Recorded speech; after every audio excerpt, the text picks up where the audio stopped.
Le tableau de Vienne, c'est un hommage à Vien, qui est peintre, qui est le grand peintre qu'on cherche à remercier dans cette grande représentation.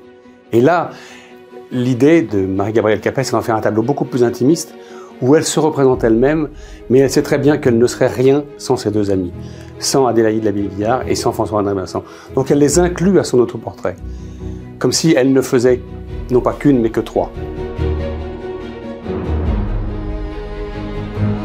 L'équipe Millon-Rivera nous a fait une découverte absolument formidable de ce tableau que je vais vous présenter, qui est un tableau absolument passionnant à plus d'un titre. Passionnant d'abord parce que c'est une femme peintre, et que, vous le savez, les femmes peintres sont à l'honneur depuis quelque temps, et c'est un grand bonheur.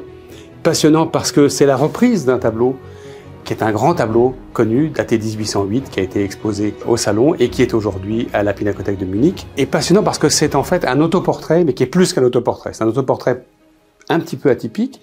Un autoportrait, généralement, c'est une seule personne qui se représente elle-même, le peintre qui se représente.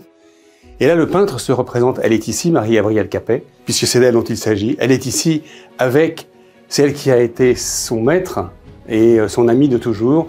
C'est Adélaïde Labille-Guiard. Elle est la grande rivale d'Élisabeth Vigée-Lebrun. Et c'est la femme, depuis 1793, de François-André Vincent, qui est juste derrière elle.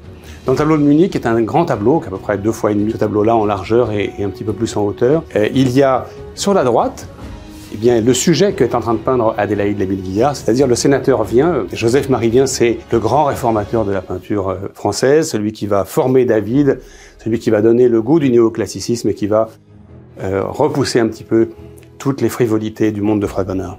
Alors l'intérêt de ce tableau, c'est que c'est un tableau complètement inédit, c'est une très belle image. Marie-Gabrielle Capet avait un visage absolument charmant. C'est un tableau passionnant pour l'histoire de l'art. C'est un tableau qui est dans un état de conservation remarquable, il n'a jamais été touché, jamais nettoyé. Il est sur son châssis, sa toile est probablement le cadre d'origine. Le tableau sera vendu à Nice. La vente a lieu jeudi prochain, jeudi 15 février, à partir de 13 h, à vos enchères.